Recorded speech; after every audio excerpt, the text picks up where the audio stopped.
지금 유희된 배우님도 약간 긴장하신 거죠? 지금 락커처럼 하고 계시지만 또 긴장하신 상태인 것 같아서 서서히 긴장은 풀릴 것 같고요.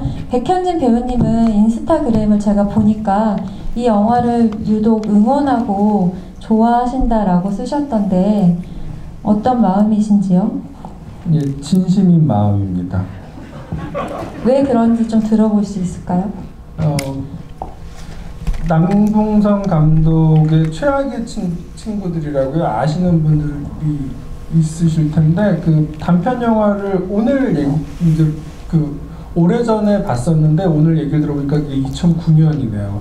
2009년에 우연히 최악의 친구들이라는 단편 영화를 보고 진짜 너무 재밌어서 제가 클럽 공연하고 그럴 때 스크리닝까지 했었어요.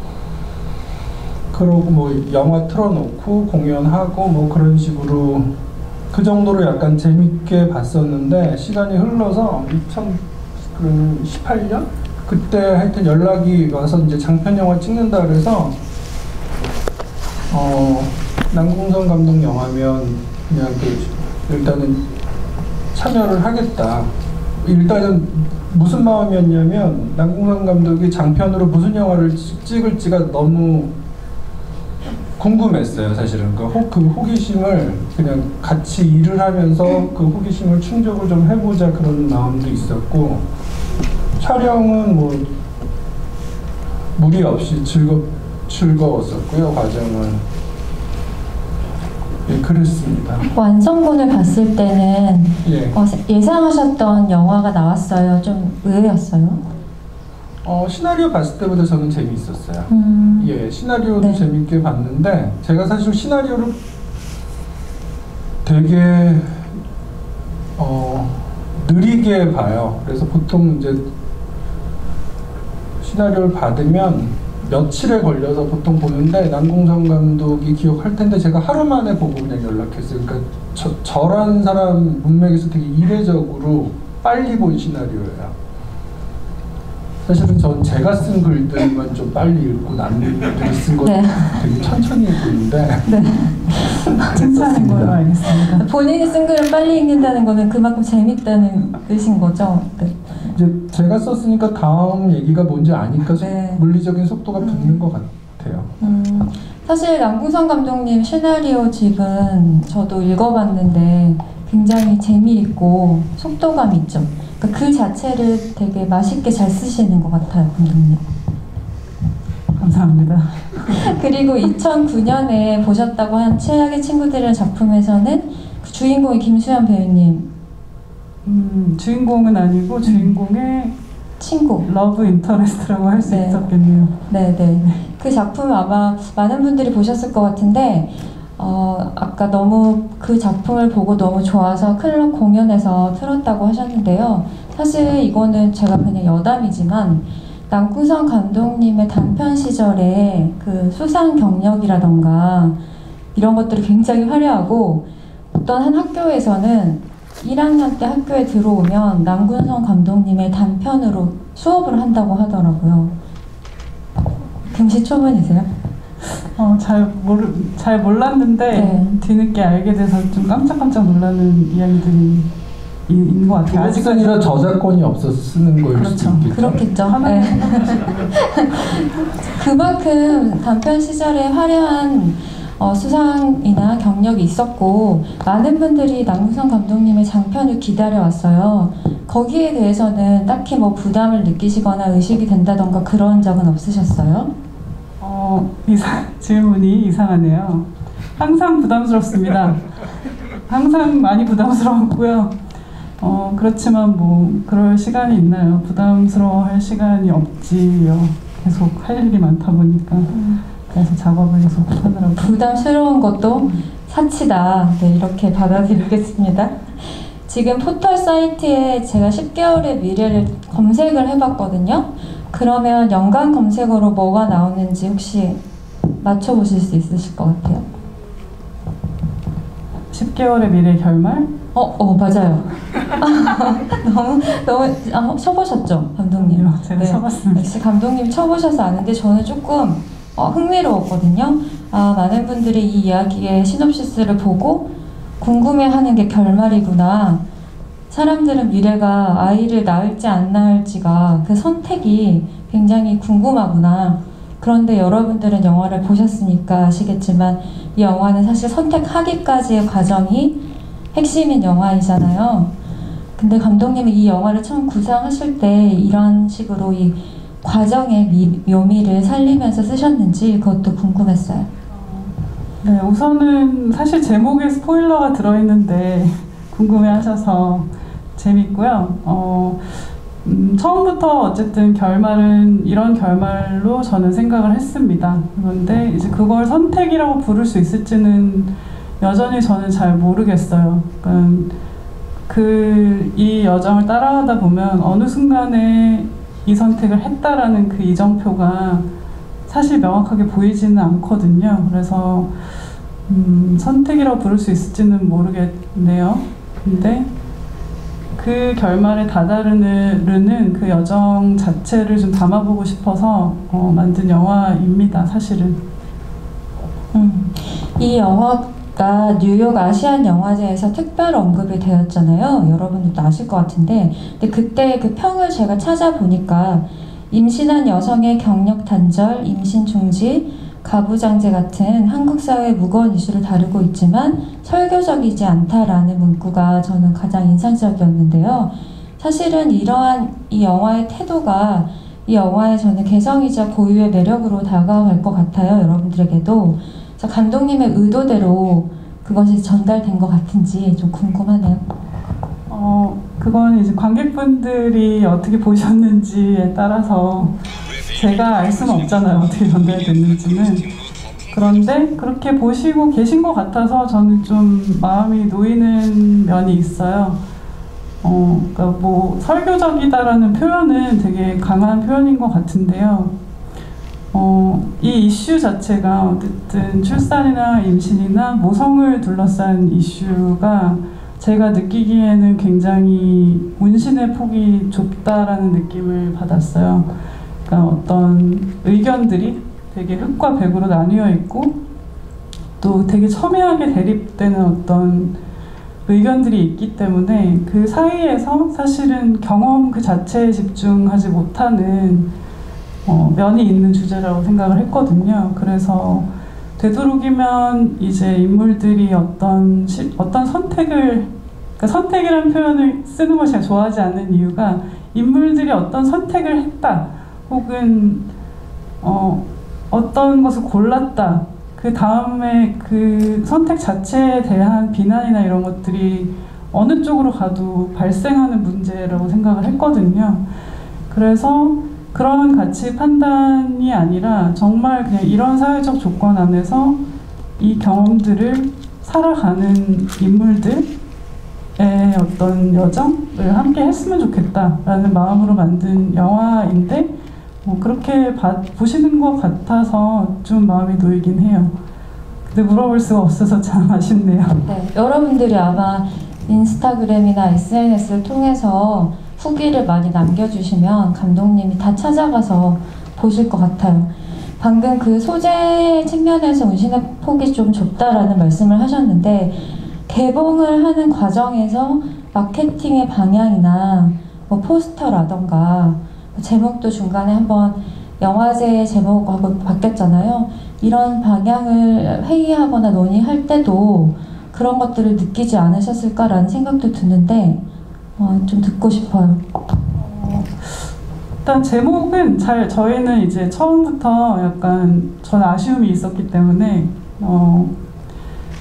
그 제목을 정하는 데 있어서도 제가 생각하던 어떤 약간의 아이러니가 살아있는 중의적인 여러 과제들이 있었는데 그런 중의성이나 아이러니가 될 수 있는 여유가 없는 주제더라고요. 그래서 이리 피하고 저리 피하다 보니까 이 기간 자체만을 담고 있는 제목인 10개월을 제목으로 정했었던 거거든요. 그런데 그게 못내 아쉽더라고요. 개봉 시점이 다가오니까. 그래서 그 10개월 안에 있는 미래라는 그 안에 담긴 미래의 모습과 그 미래의 미래를 포함할 수 있는 그런 제목으로 저희가 정했고 잘 정한 것 같고요. 그리고 마케팅을 할 때도 그러니까 굉장히 어떻게 보면 정해진 임신 영화를 우리가 떠올릴 때 어떤 정해지는 톤들이 존재하는 것 같았어요.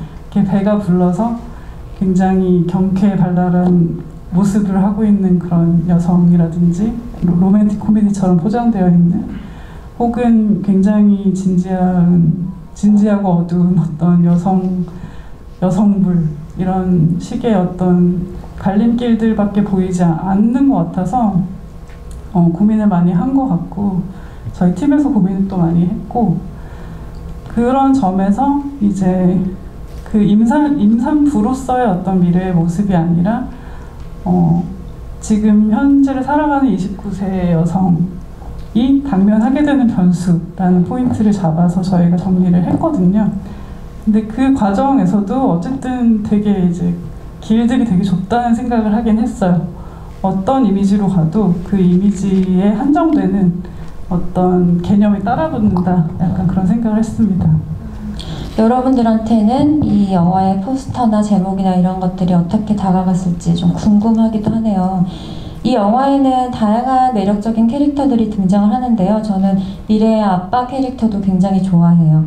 너무나 구조에 대한 얘기를 너무 재밌게 해주셔가지고 근데 조직. 네. 그 중에서도 지금 백현진 배우님이 연기한 의사 옹중을 기억하시는 관객분들이 많으실 것 같아요. 미래에게 정확한 의학적 소견을 주지만 늘 적정한 거리를 두는 인물이고 나는 정신과 의사가 아니라서 라던가 나는 당신이 아니라서 라는 전제를 붙이죠. 믿음직하지만 차갑기 때문에 조금 더 안심이 되는 그런 인물인데요. 백현진 배우님은 시나리오를 봤을 때 옹중이 어떻게 머릿속에 그려지셨어요?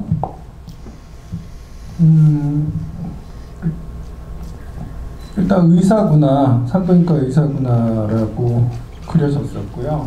아주 굉장히 추상적으로. 그리고 남궁선 감독 만나서 얘기하는데 제 캐릭터에 대해서 제가 맡았던 캐릭터에 대해서 얘기를 나눠보고 나서 제가 좀 이렇게 문장으로 정리됐었던 건 젠더로 같은 남성들끼리도 뭐 다 다르고 서로들 모르는데 심지어 젠더가 다르단 말이에요. 그런데 저는 또 여성들을 상대하는 직업을 가지고 있고 그랬을 때 친절하게 전문가로서 뭔가를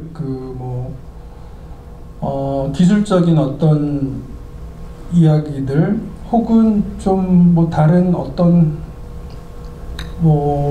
산모들 앞에서 뭔가 좀 케어할 수 있는 무엇들을 사용을 할 수도 있을 텐데 그래봤자 이 사람은 그런 일들을 볼 수 없는 그러니까 약간 좀 클리셰로 얘기하면 진짜 막다른 골목에서 미래랑 만나는 약간 그런 상황에 놓여 있는 게 제가 맡았던 옹중이구나 그런 생각까지는 조금 정리가 됐었어요. 그리고 감독이랑도 그렇게 얘기를 좀 나누고 근데 제가 조금씩 이제 그 감독이랑 상의하면서 현장에서 변형하고 싶었던 것들을 조금 변형을 해본 거고요.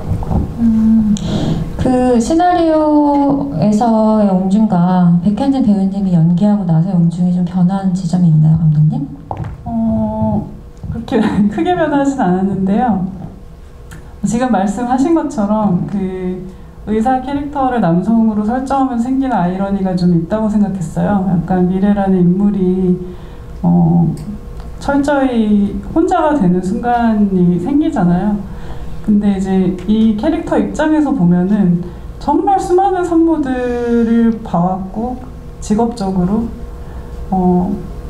그래서 그들의 마음을 어느 정도 이해를 하고 있지만 본인은 그 경험을 할 일이 없는 캐릭터란 말이에요. 그래서 거기서 오는 아이러니가 있다고 생각을 했고 직업적으로 되게 바운더리가 철저하신 분이어서 결코 검증되지 않은 팩트가 아닌 발언을 하지 않는 그런 원칙을 가지고 있는 사람으로 전 설정을 했거든요. 그래서 제가 썼던 버전에서는 아마 지금 보신 것보다 끝까지 더 그랬을 거예요. 끝까지 더 선을 지키는 버전이었는데 백현진 배우님께서 이제 제안을 좀 하셨죠. 그래도 몇몇 대사, 그러니까 제가 엉터리 상담사가 되어 있진 않겠죠 할 때 그 엉터리 상담사라는 표현도 그렇고, 또 결정적인 순간에 계속 그 거리를 두면서 계속 얘기를 했잖아요. 뭐, 인간이 아닌 확률은 희박합니다. 저는 최미래 씨가 아닙니다. 저는 정신과 의사가 아닙니다. 계속 얘기를 했지만 그 마지막 순간에 어느 순간에 다들 힘들어요. 이렇게 말을 하거든요. 맞죠? 저희가 기억했죠. 그러니까 그 딱 경어체를 놓고 거기서 갑자기 힘들어요라고 건네는 그 순간이 되게 힘이 생기더라고요. 그래서 좋은 제안이었던 것 같고 좋았습니다. 네, 그 옹준과 미래의 관계도 조금씩 온도가 따뜻해지는 것이 느껴져서 어떤 순간 더 안심이 되기도 했었는데, 방금 감독님 말씀대로 굳이 여성이 아닌 남성을 의사로 설정한 이유 중에 하나가 미래가 선택을 혼자, 그러니까 더 온건이 혼자 하기 위해서 사실 그렇게 나아가는 영화라고 생각해요. 그런 의미에서 김김이라는 친구의 존재도 저는 좀 독특한 위치에 있다고 생각을 했어요. 이 영화에서는 현실적이기도 하고요. 미래가 제일 먼저 임신 테스터 기를 가지고 가는 사람도 김김이고, 같이 병원을 가는 것도 남자친구가 아니라 오히려 김김이잖아요. 그래서 배우님은 이 김김과 미래의 관계성이 어떻다고 생각하면서 연기를 하셨는지 좀 궁금합니다.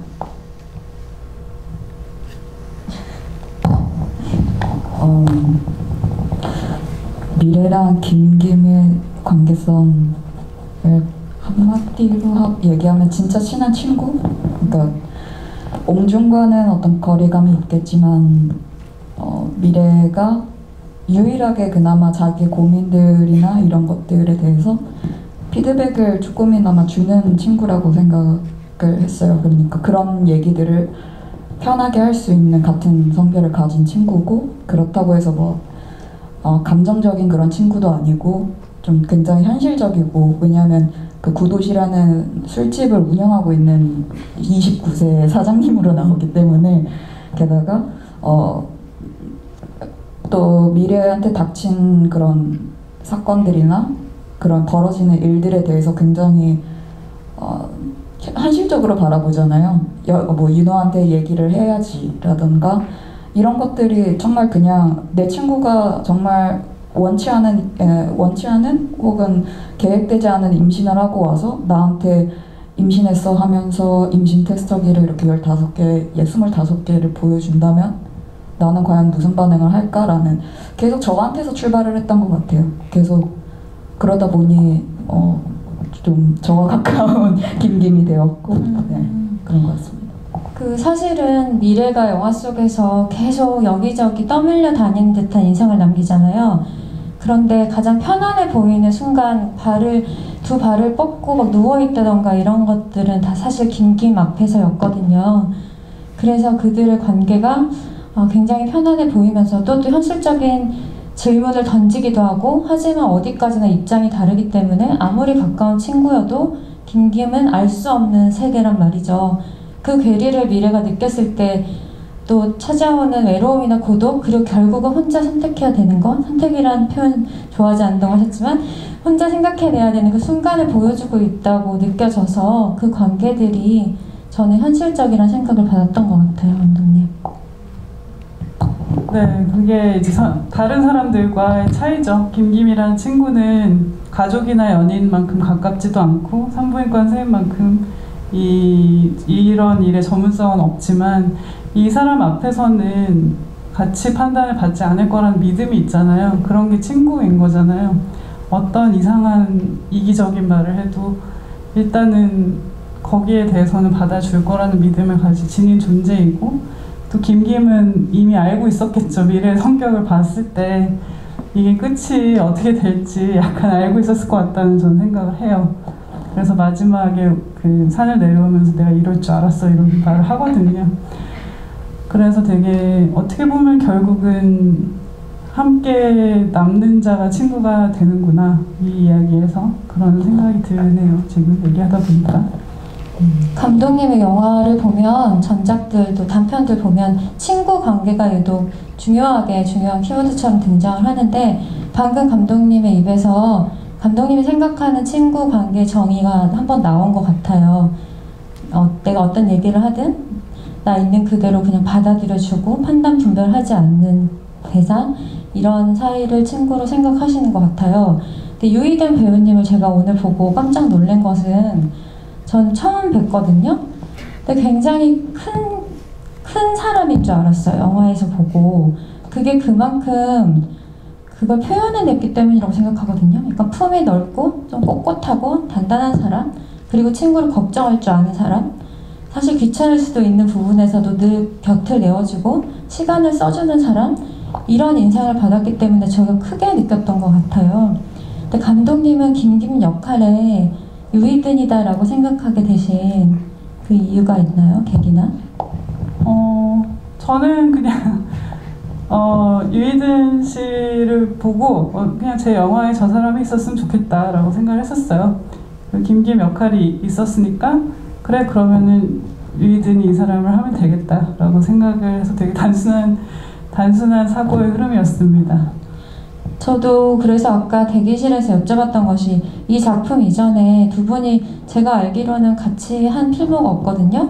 근데 왜 이렇게 익숙하고 친숙해 보이지? 라고 느꼈던 이유는 뭔가 세계관이 남궁선 세계관 안에 존재할 것 같은 그런 사람이라서 그렇게 느낀 것 같은데 유이든 배우님은 남궁선 감독님과의 작업이 어땠어요? 10개월의 미래요. 저는 이게 10개월의 미래 이 영화가 한 달 만에 이제 만들어진 영화인데 저는 정말 미친 스케줄이네요. 그쵸. 네. 몇 회차였죠? 28회차? 24회차였습니다. 네, 그 안에 사계절을 다 담은 영화였고 저희 그 첫 장면에서도 나시티를 입고 오지만 그때는 굉장히 추운 겨울이었습니다. 그래서 계속 춥다고 추웠다고 네. 그렇게 말씀하셨구나. 네, 근데 저는 이제 잠깐 출연했기 때문에 저는 되게 재밌게 작업을 했었고요. 그리고 제가 그 당시 때는 3년 전에 이제 촬영을 한 작품인데 제가 크게 뭐 작품을 한다거나 활동을 한 이력이 별로 없었어요. 그래서 뭐 단편 영화나 뮤직비디오 정도 이제 하루 만에 촬영이 끝나는 수준의 그런 촬영들을 주로 했었는데 이런 장편 영화의 조연으로 이렇게 호흡을 할 수 있는 그런 기회가 딱 처음으로 왔는데 생각보다 굉장히 저는 재밌었거든요. 그러니까 그렇게 바쁘지도 않고 그렇다고 치열하지도 않고 현장 분위기가 좋았단 소리죠. 그래서 뭐 제가 나오는 씬들은 뭐 다 편안했으니까 뭐 다른 씬들은 다른 씬들은 힘든 씬들도 많았다고 하셨는데 그러면서 감독님하고 같이 얘기하면서도 저도 그때부터 남궁선 감독님의 이제 전 작품들을 보게 되고 조금씩 알아가게 되면서 좀 그 이후로 오히려 더 친해지게 된 것 가까워지게 된 것 같아요. 친해진다는 표현을 쓰기를 약간 꺼려 하시네요. 죄송합니다. 제가 별로 친하게 느껴지지 않나요? 아니 좀 놀랬던 게 10개월의 미래 끝나고 나서 그 밥을 먹으려고 저희 최성은 배우하고 저하고 둘을 초대를 하셨어요. 되게 압구정에 굉장한 비싼 어떤 브랜드 런칭을 하던 자리였나요? 네, 그렇습니다. 네, 저는 그게 처음이었거든요. 그래서 이게 하나의 수순인가 영화에 이제 영화가 끝나고 어떤 하나의 절차인가 했는데 그게 아니었다는 거를 이제 나중에 그건 확실히 아니었어요. 저는 안 불렀어요. 그래서 오해를 살까봐 드리는 말씀은 그거 저희 친구의 브랜드이기 때문에 저희 친구의 브랜드로 저희 배우들을 대접한 모든 게 다 들통나버리는 상황이다. 어쨌든 저희가 영화를 너무 단기간에 찍었기 때문에 정말 단기간에 찍었기 때문에 저도 궁금해요. 그 배우들이 편안해 보인다고들 얘기를 하시는데 정말 편안했을지 솔직히 모르겠더라고요. 이번에는 너무 바빴기 때문에. 그래서 그게 그 촬영 기간 동안에 시간을 보내지를 충분히 못 보냈다고 생각이 되니까 끝나고 나서 그렇게 만나게 되더라고요. 그랬습니다. 방금 감독님께서 그런 말씀을 하셨는데 제가 인터뷰를 할 때 감독님한테 감독님 영화 속에 있는 배우들은 되게 자연스럽고 편안하게 존재한다. 감독님이 굉장히 어떠한 감독님만의 소통법이 있는 건지 그런 것들이 궁금하다라고 물어본 적이 있었는데 그건 배우들한테 물어봐야 아는 거라고 대답을 하셨었어요. 백현진 배우님한테도 좀 물어보고 싶어요. 제가 카메라 앞에 처음 서본 게 1999년이었는데 그 이후로 뭐 이렇게 저렇게 많다면 많은 감독들을 만나봤습니다. 그리고 드는 생각은 현장 분위기는 정말로 그 감독 따라가는 건데 그 다음에 키스텝들 따라가고 물론 이제 주연 배우들 근데 그 유전적인 요인도 클 거고요. 왜냐면 자기가 아무리 좀 곱게 살려고 그래도 험하게 되는 경우도 있잖아요. 근데 그런 게 유전적인 요인도 있을 거예요. 자기 어떤 성향 기질, 계속 욕하고 소리 지르고 의외로 그런 감독들이 많이 있어요. 특히 남자들. 근데 전혀 그런 분위기가 아니니까 좀 말 그대로 감독이 이렇게 얘기하면 정말 꼰대 같은데 그냥 좀 인성이 괜찮으면 그 현장은 사실은 특별히 뭐 아주 특별한 경우를 제외하고는 무리 없이 즐겁게 일을 할 수 있게 되는 것 같아요. 근데 남궁선 감독 현장도 당연히 즐겁고 뭐 무리 없이 물론 24회 장편 영화를 찍다 보면 물리적인 시간이 쫓기니까 바쁘게는 가지만 그래도 그 정도면 메이저 그 상업 드라마보다는 훨씬 더 여유 있게 저희는 작업을 한 거로 저는 느껴서 뭐 그것까지도 그러니까 촬영 과정도 저는 그렇게 바쁘게 느껴지지는 않았어요, 사실. 한 달 만에 24회차를 찍는데 드라마 현장보다는 덜 타이트하게 느끼셨다고 하는 거 보니까 감독님의 그 프로덕션 운영이라던가 이런 것도 좀 궁금하네요. 제가 타이트하게 느꼈기 때문이 아닐까요? 저는 굉장히 바빴습니다. 근데 다행이네요. 이렇게 말씀을 들으니까 저는 사실 되게 걱정을 했었거든요. 제가 원하는 만큼 충분히 편안하지 않았다고 느꼈어요. 사실은 원하는 만큼 전 정말 편안하게 촬영을 하고 싶어 하고 그렇게 해야지만 더 좋은 게 나온다고 생각하는데 이제 너무 타이트해서 이거는 모르겠다, 이건 물어봐야 알겠다라고 생각을 했었거든요. 나중에 저기 최상원 배우님께 한 번 더 물어보면 다른 답이 나올 수 있을지도 모르겠습니다. 네. 근데 감독님 뭐 인성에 대한 어떤 얘기를 하셨는데 제가 옆에서 느껴본 감독님은 뭔가 약간 한 차례 해탈한 느낌이 있어요. 네. 그런 느낌을 받아서 네, 뭔가 여유로운 것들도 있었던 것 같아요. 분명히 감독님은 타이트한 일정이었지만 사람의 정서를 좀 편안하게 해주시는 그런 부분이 있는 분인 것 같아요. 감사합니다. 미래와 윤호에 대한 이야기를 조금 해보고 싶은데요.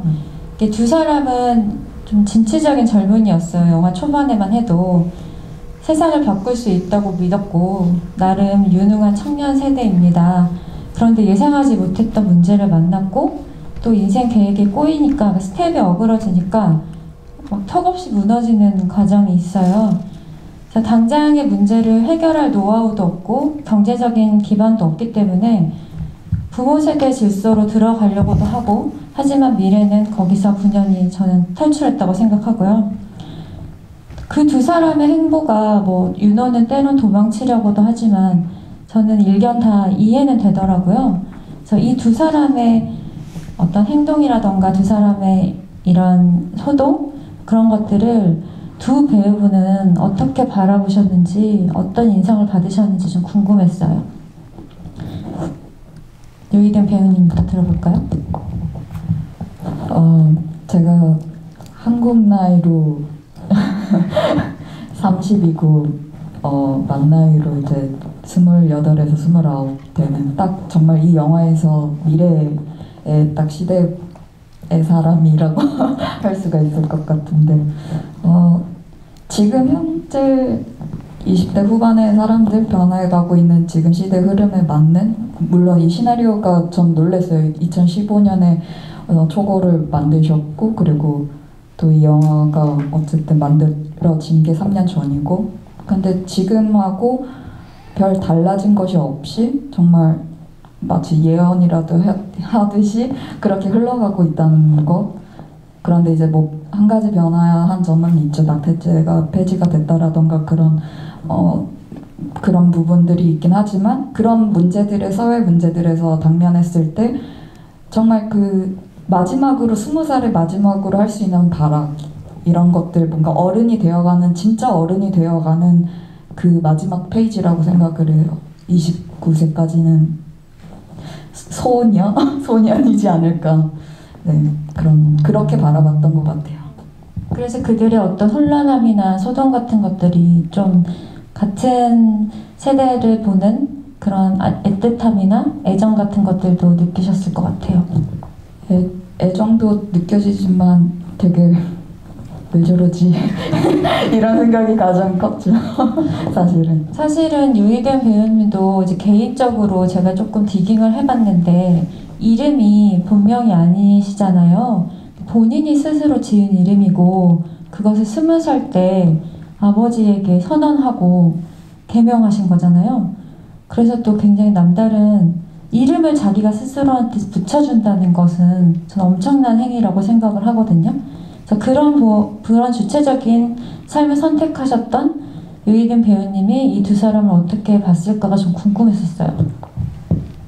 일단 미래랑 친구를 할 수 있었던 게 그게 아니었을까? 그 독립적인 그 뭔가 자신만의 둥지, 그러니까 자기가 선택받은 둥지가 아니라 자기가 이제 꾸려나갈 둥지를 찾아나가는 그런 것에서 실제로 저도 그런 이유에서 20살에 독립을 시작했고 지금까지 이제 가족과 이제 떨어져 지내고 뭐 그런 점들에서 지금 20대나 30대나 저와 같은 사람들이 많다고 생각해요. 그러니까 왜 그런지 모르겠는데 부모님한테서 이제 도움을 받고 싶어하는 사람들도 있겠지만 그렇지 않은 사람들을 보면은 대다수가 그런 자질을 갖고 있는 것 같더라고요. 그래서 미래랑 친구할 수 있지 않았을까요? 굉장히 제가 볼 때는 제 개인적으로 볼 때는 이른 나이에 그렇게 빨리 선택을 할 수 있고 행동할 수 있었던 것 같아서 멋있다는 생각이 드는 게 사실 나이를 먹는다고 해서 뭐 혹은 결혼을 한다고 해서 부모로부터 윗세대로부터 완전히 독립되었다 내가 주체적인 선택을 했다라고 느끼는 경우가 또 다 그렇게 느끼는 건 아니거든요. 저는 아직도 뭐 그런 기로에 서 있다 이런 느낌까지 들어요. 네. 그러면 백현진 배우님은 이 두 인물을 어떻게 바라보셨는지 궁금해요.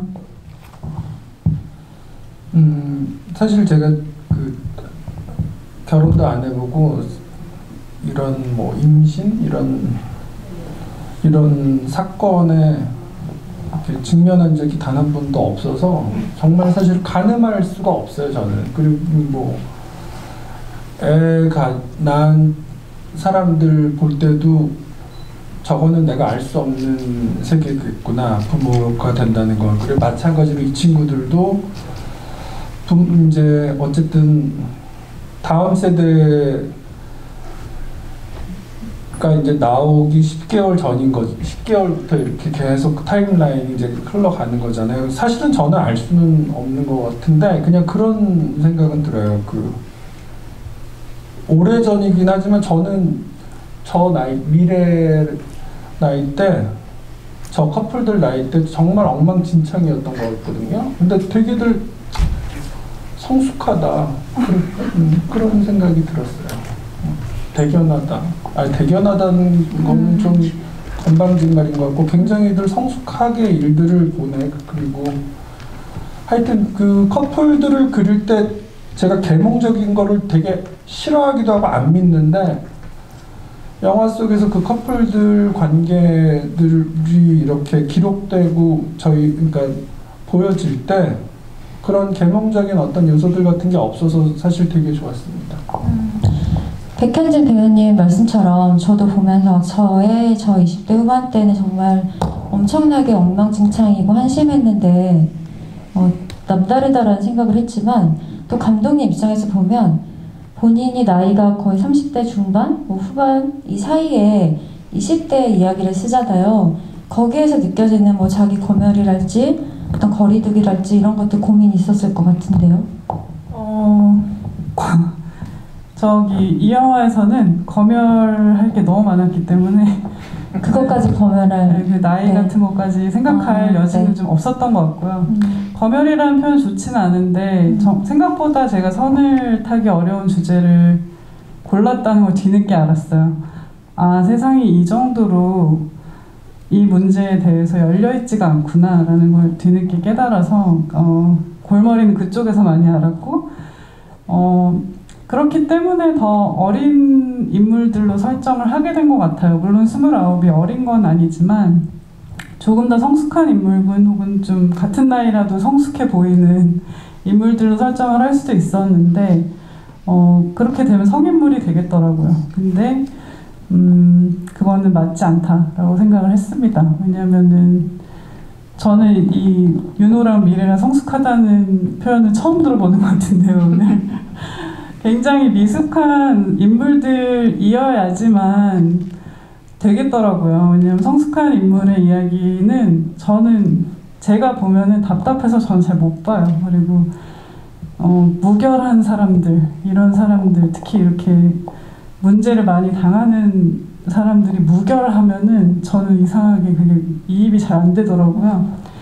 그래서 조금 더 진짜 29 같은 미완의 모습을 담으려고 노력을 했는데 역설적으로 저희보다 더 성숙한 것 같기도 하고 정말 말 그대로 어떤 면에선 저희보다 더 너무 멍청한 것 같기도 하고 그런 인물들인 것 같아요. 그래서 저는 미래와 윤호 모두에게 애정이 있습니다. 아까 얘기한 것처럼 자기의 둥지를 떠나서 자신만의 둥지를 만들고 싶은 욕망이 되게 강한데 그 중간 단계에서 되게 힘들어하는 거죠. 그 길 위에서 되게 힘들어하는 상태에서 이런 일이 벌어졌을 때 각기 그 욕망을 다른 방식으로 좀 투영을 한 것 같아요. 이 캐릭터들이.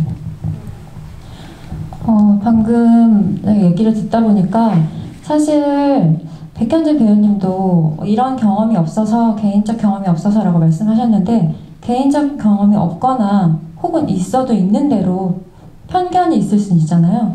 다 각자의 처했던 상황이나 또 성향도 다르고 환경도 다르기 때문에 그런데 이 영화가 이 임신과 출산이라는 이 테마 자체가 그만큼 많이 이야기되어지지 않았기 때문에 더 편견에 빠지기 쉬운 그런 주제나 소재라는 생각이 들어요.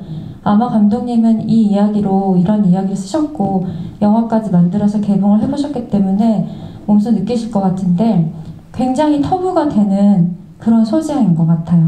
우리가 임신과 출산 혹은 임신 중지 이런 것들을 떠올렸을 때 아까 감독님이 초반에 포스터 이미지 얘기하셨던 것처럼 우리 머릿속에 떠오르는 어떤 크게 양분화되는 어떤 길들이 있거든요. 영화 속 인물들의 길이나 혹은 그 영화의 스타일 이런 것들이 있는데 좀 더 많이 이야기되면 될수록 그 편견이 옅어지지 않을까라는 생각이 들어요. 이렇게 이야기 들어보니까.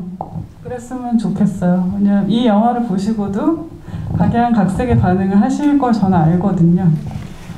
또 되게 극과 극일 거라는 걸 잘 알고 있어요.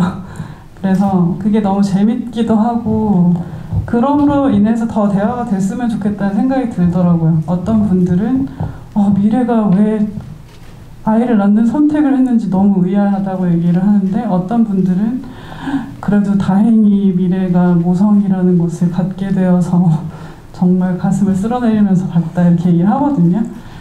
그 정도로 강렬한 어떤 정말 그렇게 강렬할 일일까 싶은데 어떤 강렬한 반응들을 일으키는 걸 보면은 그 이야기들이 어떻게 이렇게 다르게 나오고 그런 거 어떻게 이렇게까지 다르게 나오지에 대해서 서로 또 생각해보고 얘기를 해보면은 더 재미있을 수도 있는 영화일 것 같아요. 제가 이 영화를 본 30초반의 젊은 여성분한테 들은 얘기인데요. 자기는 영화를 보다가 그분은 미래가 왜 사고 나잖아요. 그때 너무너무 속이 그래도 좀 편했대요. 애가 사라지는 줄 알고. 근데 거기서 애가 또 생겨서 자기는 진짜로 너무너무 그게 끔찍했다는 얘기를 저한테 하더라고요. 그 영화 볼 소감을. 그래서 진짜 뭐 다 각자 다르게 보게 될 것 같아요. 네. 사실 그 반응이 듣고 싶죠, 감독님은. 그렇지도 네. 않아요. 저는 진짜로 이게 그래서 설명하기 너무 어려운 것 같아요. 그렇지 않아요. 근데 그런 면모가 있는데 그게 섞여 있다. 그게 한 가지가 아니다라는, 사실 그게 한 가지가 아니라는 거를 얘기하고 싶었던 것 같아요. 그게 한 가지가 아니니까 한 가지로 판단하지 않았으면 좋겠고, 내가 그 한 가지로 정리해서 느끼지 못한다고 죄책감을 갖지 말았으면 좋겠다라는 거였던 것 같아요. 네, 그래서 제가 얘기했던 그 반응은 그 관객들의 반응. 관객들의 그렇죠. 정말 생생하고 각자가 느끼는 반응을 아마 듣고 싶으실 것 같아요. 맞아요. 네. 저는 그래서 이 영화는 관객분들의 감상평이 되게 중요한 영화라는 생각을 해요. 왜냐면 엔딩에 대해서도 많은 생각들을 하실 거거든요. 저 같은 경우는 영화 속에서는 미래가 카오스를 낳았지만 그때 흐르는 음악이라던가 영화의 정서는 저는 이걸 만든 사람이, 감독이 함부로 미래의 삶을 낙관하지도 비관하지도 않는다, 이런 태도를 느껴서 좋았거든요. 이든 배우님은 이 영화의 엔딩이 어떠셨어요? 일단 카오스를 낳잖아요. 코스모스가 태어났겠죠. 이제 새로운 저는 그 장면을 오히려 정말 현실적이었던 그 장면이 있었는데, 그 미래가 할아버지가 돌아가시기 전에 혼자서 아기 용품들을 이렇게 하나씩 체크하는 그런 장면들을 보고, 또 카오스를 이제 준비하는 그런 과정들, 카시트라든지 뭔가 이런 것들을 준비해 나가면서 이제 시작되겠구나, 또 다른 10개월이 그러면서 이제 또 그 강미하고도 많은, 정말 그렇게밖에 생각이 안 들더라고요. 이제 또 다른 10개월, 미래와 카오스의 10개월. 그래서 저는 부정적이지도 긍정적이지도 않은, 그냥 현실적으로 보게 되더라고요. 그렇죠. 네. 굉장히 그냥 저 사람은 저 사람의 식대로 또 삶을 살아간다, 그런 느낌이 강해서 굉장히 저는 좋았던 엔딩이었어요. 저 전에 한번 기자님 말씀하셨던 고통과 영광이 느껴지는 장면이 좋다라고 얘기를 했었던 것 같은데, 그런 느낌인 것 같아요. 이게 복합적인 감정이고 그게 인생의 맛이 아닐까라는 생각을 합니다. 그렇죠. 고통과 영광이 교차하는. 백현진 배우님은 이 영화의 엔딩에 대해서 어떻게 보셨나요? 아이고, 혼자 키우면 되게 힘들 텐데 그런 생각했어요. 네. 함께 키우는 것도 주변에서 보면 그쵸. 너무너무 힘들어하던데 혼자 키우면 정말 힘들겠구나 그 생각했어요. 네. 되게 한 관객으로서 되게 생생한 후기를 들려주신 것 같은 기분이 들고요. 마지막에 영화에 이제 For My Mother라는 문구가 있잖아요. 전 이걸 보면서 많은 생각을 하게 되었는데, 사실 최근에 다시 불어닥쳤던 페미니즘의 물결 속에서 저도 뭐 개인적으로 저 윗세대의 여성이나 저희 엄마 세대의 여성의 삶에 대해서 자연스럽게 더 생각해 보게 되고, 제가 미래의 여성들, 이 다음 세대의 여성들을 생각하다 보니까 그렇게 된 것 같아요. 이 다음에 올 여성들, 나보다 한 세대 어린 여성들을 어떻게 살게 해주고 싶다라는 생각이 있었기 때문에, 그렇다면 우리 윗세대 여성들은 어떻게 살았을까 하는 그 삶에 마음이 자꾸 가더라고요. 그런 것까지 넓게 읽혔거든요, 저는. 그래서 감독님의 약간 의도가 있다면 좀 궁금했습니다. 단순히 효녀 이런 건 아닐 것 같고요. 효녀 맞는데요. 그래요? 그렇지 않고요. 영화를 만들 때는 전혀 계획하지 않았던, 시나리오에서는 계획하지 않았던 건데 이렇게 다 만들고 나니까 지금 분명히 현재를 사는 미래의 이야기를 만들었는데 너무 옛날 얘기 같은 거예요. 그리고 그게 되게 좀 낯설고, 스크린에서 봤을 때 옛날 얘기 같은 그 느낌이 낯설기도 하고, 근데 이 최미래라는 인물이 겪는 어떤 감정의 변화가 그냥 저희 어머니가 겪었던 것과도 다르지가 않더라고요. 얘기를 들어보면은.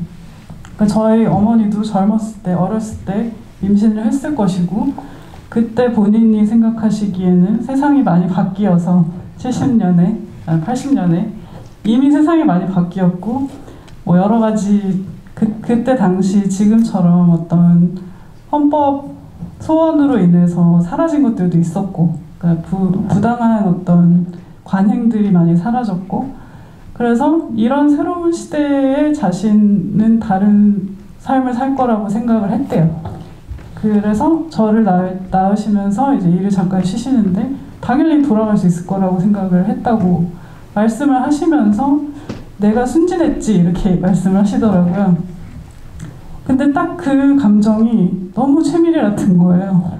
최미래만큼 몰랐고 최미래만큼 어떤 그 알 수 없는 자신감이 있었던 거죠. 근데 그게 똑같은 거예요. 너무 똑같은 거죠. 지금 생각하면 그 80년대 바뀌어봤자 뭐가 바뀌었겠어 싶지만 자기 생각에는 다른 시대를 자기는 살고 있다고 생각을 했다고 하고, 그래서 자연스럽게 이 미래의 이야기를 보고 나니까 오히려 저희 엄마나 저희 어머니들 생각이 나더라고요. 그들이 다 이 감정을 겪었겠구나. 그런데 내가 그거를 모른 채 살고 있었구나. 그래서 좀 개인적인 문구지만 그렇게 담게 되었습니다. 눈가가 촉촉해지셨네요, 감독님. 그렇습니다. 역시 엄마 얘기는 어쩔 수 없나 봅니다. 관객분들도 그 문구를 보면서 많은 생각을 하시게 됐을 것 같아요. 각자 이입하게 되는 포인트가 다르지 않았을까라는 생각이 들고요. 최근에 재미있는 작업물이 하나 나왔는데요. 모임별, 이 영화의 OST를 담당한 모임별과 함께 감독님이 만드신 시나리오 집과 영화의 OST 앨범이 나왔는데, 좀 흥미로운 것이 좀 영화의 확장된 세계관을 담고 있는 앨범이라서 뭐 김김의 생일 파티 그런 트랙도 있고요. 미래랑 윤호가 어떻게 만나는지를 상상할 수 있게 해주는, 전사를 알려주는 그런 식의 음반이 나왔거든요. 거기에 대해서도 조금 소개해 주시겠어요? 저희 영화를 음악 작업을 이제 저와 모임별이 함께 협업을 했었는데요. 저희 영화의 특성상 어떻게 들어가면 저는 미래랑 똑같이 경험했으면 좋겠다고 생각했어요. 그냥 헬렐레 있다가 무슨 일이 일어나는지 모르게 막 돌아가다 보니까 어느 순간 되게 심각한 상황이 들어와 있네. 그래서 제가 영화에 사용한 음악적 방식은 그렇게 좀 환기의 음악을 계속 사용했어야 됐고, 좀 약간 희극적 거리두기를 좀 많이 활용을 해야 됐었고, 그러다 보니까 이제 좀 그러니까 쉽게 말해서 감정에 젖어들 법하면 깨는 음악들을 많이 배치를 했어요. 근데 이제 후반부에 모임별과 함께 작업한 음악들이 이제 좀 들어오게 되는데, 그 무드를 이제 영화 전체에 쓰지 못한 게 되게 아쉽기도 하더라고요. 그리고 그거는 이 연출 의도의 영화에서는 불가능한 일이기도 했거든요. 근데 이제 지금 나오는 그 음반은 어떻게 보면 그 미래의 여정을 어떤 다른 무드로 풀어놓은 것 같은 그런 음반이고, 조금 더 내면의 어떤 깊은 곳까지 갈 수 있는 그런 구성이어서 좀 재미있게 느껴지는 면이 있어요. 영화랑은 또 다르기도 하고, 영화에 수록된 곡들도 물론 들어있는데 약간 다른 버전의 영화를 감상하는 듯한 느낌도 있더라고요. 그래서 많이 들어주시면 감사하겠습니다. 네, 방금 감독님이 말씀하신 것처럼 아마 이야기를 들으시면서 흥미롭다라고 느끼실 텐데, 다른 앵글로, 다른 카메라 각도로 이 이야기를 한번 따라가 보는 그런 느낌을 주는 음반이에요. 그래서 저는 거기서 황소연 님이 부른 그 넘버가 너무 좋더라고요. 네, 세계의 공장이라는 옛날 옛 곡을 다시 불렀는데요. 그게 원래는 연인에게 차여서 되게 슬픈 남자의 이야기인데 황소윤 씨가 보컬을 맡아서 부르니까 이 미래의 상황이랑 되게 겹쳐 보이더라고요. 자기가 이렇게 괴로운데 내 목소리는 들리는지 모르겠다 이런 가사들과 함께 흘러나와서 저는 되게 영화엔 나오지 않지만 이 영화의 어떤 정서와도 잘 맞는 곡 같아서 추천을 드립니다. 갑자기 들어보시라고. 네. 대놓고 저는 제가 홍보를 하고 있는 건데요. 어디서 살 수 있는 거예요, 감독님? 그건 저는 잘 모르겠고요. 그걸 모르시면 어떡합니까? 네. 지금 10월 지금 18일부터 이제 음반들 판매하는 사이트에서도 구매를 하실 수 있고 그 안에 이제 특별판으로 저희 각본집이랑 저희가 촬영할 때 썼던 시나리오예요. 영화랑은 조금 차이가 있는 각본집이랑 또 저랑 김현민 기자님과 짤막한 대담이 같이 들어있는 한정판이 이제 음반 판매하는 루트를 통해서 판매가 될 거고요. 오늘 14일인가요? 네, 14일입니다. 15일까지는 모임별에 어떤 이메일 혹은 인스타그램을 확인하시면 거기로 사전 신청을 하실 수 있는 걸로 알고 있습니다. 이 정도까지가 제가 아는 바입니다. 네. 많은 분들이 관심을 갖고 봐주셨으면 좋겠다는 생각이 드는 작업이에요. 그래서 제가 이렇게 홍보를 해봤고요. 이제 시간이 슬슬 마무리해야 될 시간이 되었어요. 네. 오늘 이 자리에 오신 관객분들이 이제 개봉 첫날 관객분들이라서 더 의미 있는 것 같고 이 자리 대화를 이렇게 나누는 것을 경청해 주셨는데 백현진 배우님부터 오늘 오신 관객분들께 마지막 인사를 부탁드릴게요. 와주셔서 매우 감사합니다. 무엇보다 건강하시길 바랄게요. 재밌게 보신 분들은 마음껏 SNS에다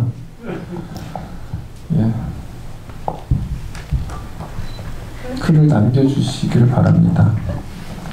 정말로 고맙습니다.